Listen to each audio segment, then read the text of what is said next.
Welcome to our tutorial on how to prevent Gmail from accessing your media on your PC. Let's go through the steps together. To get started, open your web browser and go to gmail.com. Make sure you are logged in to your Gmail account. Next, look for the padlock icon located next to the web address in the browser's address bar. Click on View Site Information to access more details about the site.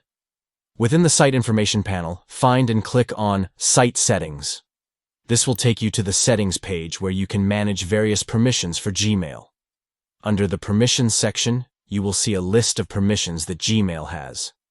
Here, you can disable the specific permissions that you want to prevent Gmail from accessing, such as your media files. By following these steps, you can control and restrict the permissions granted to Gmail on your PC, enhancing your privacy and data security.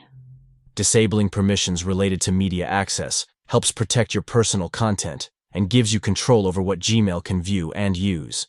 Empower yourself to secure your media and privacy by adjusting site permissions based on your preferences and security requirements. Thank you for watching this tutorial. We hope this guide assists you in protecting your media files and enhancing your privacy while using Gmail on your PC.